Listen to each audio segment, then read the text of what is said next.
welcome to this very special post-Australia episode. We did, at one point, promise that this episode would be in person.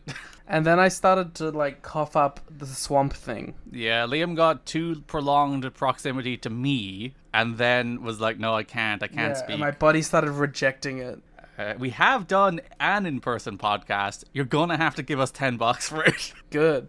This is actually a ploy all along. If you'd like to see the photo of me and Liam together, or listen to our watch-along of Victory Road 2006, which we did record in person, you will have to go to patreon.com/kiddingme. And it's the best content we've ever made. It actually, flew by more than most watch-alongs do. Oh, 100 million%. I realized that as we were getting toward the main event. It's usually I check the time an hour and a half into those, and I'm going, oh no, we're halfway there. And we got to the main event of that one. I'm like, oh, that actually went by really, really fast. Yeah, it's way easier. We should do it in person every time. Yeah, just move here. If the time zones weren't monstrous for my job, I might think about it. Cause you'll get used to it. You stay up all night anyway. That's true, but it would have to be all night. Yeah, you're working the night shift. Just jumping on Zoom calls at fucking 3 a.m. Yeah. I don't see a problem with it. Alright, Garrett, break down your trip day by day.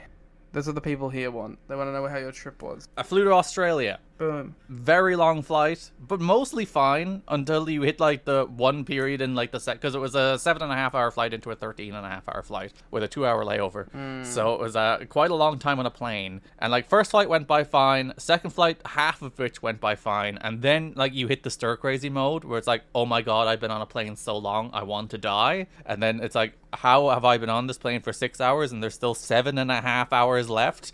And you get to the other side of Australia and you're I can see Australia. It must be... No, it's really, really big. No. So it takes so long to fly over even just Australia. So there's not even comfort being I'm over Australia. I will be there soon. You won't. Then you land and it's fine. Except they fucking border patrolled me. Yeah, you deserved it, to be fair. I've watched a lot of Border Patrol as well. And what is it? Nothing to Declare is the other one. Is both of them, I think, are based in Australia. And I was one of them might be English. But either way, I joked with brother Ken, that I was gonna get Border Patrolled, and then I got Border Patrolled. I was fuck. Just like Chris Hero. Yeah, I saw all the jokes about that from when they announced the show. That's funny. Yeah. Everyone's Chris Hero, Border Patrol. It's yeah, but I lived it. And then they called you and you didn't answer, and he was that's fine, that's okay. It doesn't sound like it's fine. I think you're gonna kick me out. And I couldn't call back either because they called me from a private number, so I couldn't even be sorry, I missed it. I was just standing out there ooh, what if they send him back? You'll just be waiting there for 7 hours. You'll have huge I was I assume they'll call more than once. I think that once they were reassured I was not working. And apparently there's record emigration from Ireland to Australia, or at least it's the highest it's been in a decade. So they're oh, the fucking Irish are trying to sneak in here. Yeah, they always do. Yeah, we are a plague. We are a scourge on society and humanity and everything decent. Snakes in the fucking grass. Yes. So yeah, they did let me in, and then there you were in a nice Pokemon jumper. So very nice. Thank you. I was looking dapper. You were. We drove a drive that I usually accompany you on audioly, but actually in person for once. It was amazing. It was an in-person Skype call, which I guess is what a conversation is. Yeah, because we did it again last night. Did it feel weird last night or this morning, I guess, for you to be oh, he's not next to me anymore. He's back in the box. No, it felt right. Oh. Felt back where it should be, Yeah, put me in a box. I deserve it. Live in a box. I'm a man in a box. I'm Tommy Dreamer. I have thoughts about Paul Heyman at WrestleMania. You have plans for what you want to do to Paul Heyman at WrestleMania? And then we had a weekend, well, not longer than a weekend, 9 days in Australia. We went to an AFL game, which was absolutely amazing. My first AFL game too. It was a good first game to go to. It was fucking awesome. It was great. I'm never gonna watch it on TV again, but if I get the opportunity to go and see it in person, I will. Because I was looking at the score of the Essendon game, which we went to see Essendon against Suncoast. What was the name of that team? They were the Gold Coast Suns? That's the one. I knew Sun and Coast were in there, but I didn't remember the rest of the words or the order. But I looked at the Essendon score for the next game, and they lost by 40 points. I'm that would have been a bummer of a game to go to. Now we lucked out on that one. Big back and forth game. Last minute winner disallowed. Last minute winner for the opposing team. So Liam's. A truly devastating manner too. Yeah, it was a heartbreaker because they should have had many, many more points. But that is the nature of sport. Essendon did win the next game after that against West Coast. Then they lost to Geelong. And then win, loss, win, loss. Lost to the Gold Coast Suns again, god damn it. How often do they play? Sorry, that was our loss. Oh, okay. No, I take it back. I was going too far back. It's been 2 losses since. Yeah, because I watched some AFL on TV and I was always like, yeah, I don't get it. yeah, I was just like, I'm not hooked by it. And then that game was unbelievable. Yeah. You also took me to a video game museum. Well, more of a multimedia museum that also had video games. It had a big video game section in the middle of it. You saw the Cuphead thing. Yeah, which is really fancy. It's like what would you describe that as? It's like a shadow puppet thing. Yeah, it's like a like shadow puppet carousel where like it turns into 3D motion through movement, even though it is a flat 2D surface. Yeah. We also met many animals. Yes, we went to the sanctuary.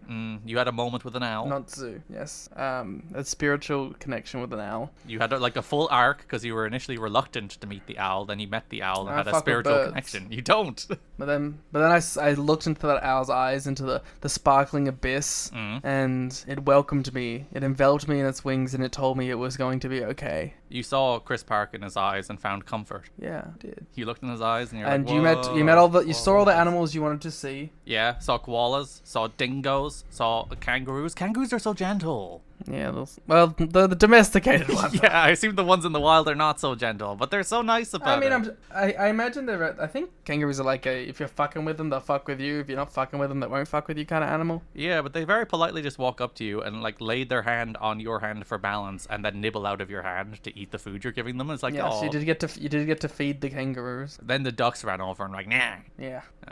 We watched some G1. We watched a lot of G1. We did. More G1 than would have been watched otherwise. Probably. We watched some Naruto. A lot of Naruto.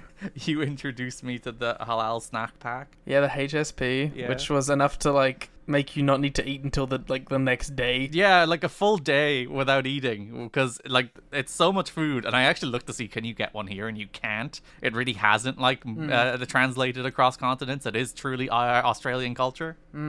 Talk about the food. How did we feel all in all? You are right. You have no culinary things. It's true. You just have other people's food. We are a very new nation. You haven't like invented dishes. I'm sure you have. You did give me Vegemite. Yeah. And I am the Vegemite centrist. Like we have like things that we've turned into our own. But it's like, and I'm sure we like have our own, but like mostly like I think like our food that we're known for is like seafood and steak that like exists elsewhere, but it's just different because it's here. Yeah. So it's like it's not like it's hard to like make new things out of nothing. Because like you have like an Irish stew. That's an Irish dish. But like other countries also have. But like stew is fucking everywhere. You know, it's like you know, I could have made a fucking stew and been like, oh, it's an Australian stew. Like, fucking used Vegemite as the sauce for the stew. It's an Australian stew. People do that. That sounds disgusting. That would be way too salty. Well, no, it's because like yeah, you use it as a salt substitute. So you put it in like broths and stuff. I would never. My grandparents do though. You can smell it on that road. What? The Vegemite smell on the road. Oh, yes, because we drove past the Vegemite factory. In which you can smell it through the car window. There's just a Vegemite smell on the road. We didn't get the golden Vegemite ticket, unfortunately. Oh, I would have been shoved in a tube and made to turn into Vegemite.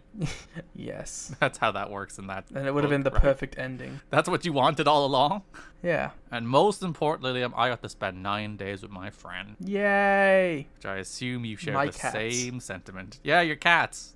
Oh, yeah. I don't know. I had a wonderful time. Aww. I had a wonderful time with my wonderful friend. Got to go do a lot of things. We explored. I did a lot of things that I haven't done because I moved to this area recently, so I haven't had a lot of chance to explore. So it gave me an excuse to explore. That is the thing. You're never like a tourist in your own city. So you're not like, you don't do the touristy things in your own city. So you're like, what the fuck do tourists do when they come here? Exactly. So, you know, it was fun. We had a lot of beach time. Yeah. A lot of nature. I have multiple beaches. You have a lot of beaches. I do live right next to you. Some might say you're girt by sea. Motherfuckers do be saying that. I now know what that means. My house was broken into the day before you came. Did they get the car back? They got the car back. Do you have it now? Yes, in our possession. Do you want to tell that story? Someone walked into my house, took the keys, and left for the car. I think the more interesting part is when they found the car. Oh, yeah, they found the car. The police called us, said we found the car. Then they went to go get the car, and the car was gone again. It got restolen. Because they didn't take the car when they found it. They just said, hey, we found it. They just left it there. Yeah, so it's been a process. But it is now home. The car is home. Is it in okay shape? It's fine. it's just like dirty. There was a full Powerade in the back though, so. Did you drink it? Score? No. You should. I should have. It was unopened. I could have. Just left it there. Yes. So that was my little Australian excursion. As I said, patreon.com/kiddingme if you would like to hear the full watch along in person in Liam's home theater. Which was fun to try and set up for a watch along. It was fun. I think it worked well though. It did. I think it went well. So you can listen to that, patreon.com/kiddingme, or you can also see us at an AFL game. There's a photo there that you can see. See our faces together in the same place. Wow. What a selling point. Woo! Before we get into the news, anything else you want to talk about? I watched a movie. What movie? I watched 2 movies back to back, and it was the combination of Kiki's Delivery Service into Alien Romulus. Those go together, I think. Yes, it was a beautiful one too. I also saw Alien Romulus, and Alien. I gave them both 4 stars. Which is better? Kiki's Delivery Service. They're both really impressive, and in a way, because they are both like from the ground up, just made with people making things. Like, Alien Romulus is something like 80% practical effects. And obviously Kiki's Delivery Service is hand-drawn. Yeah. So it is cool to just see, the innovation of humanity in making art. Yeah, because I watched Alien in preparation for Alien Romulus, and I've never seen Alien. I've only ever seen Prometheus from that series of all the movies to have watched.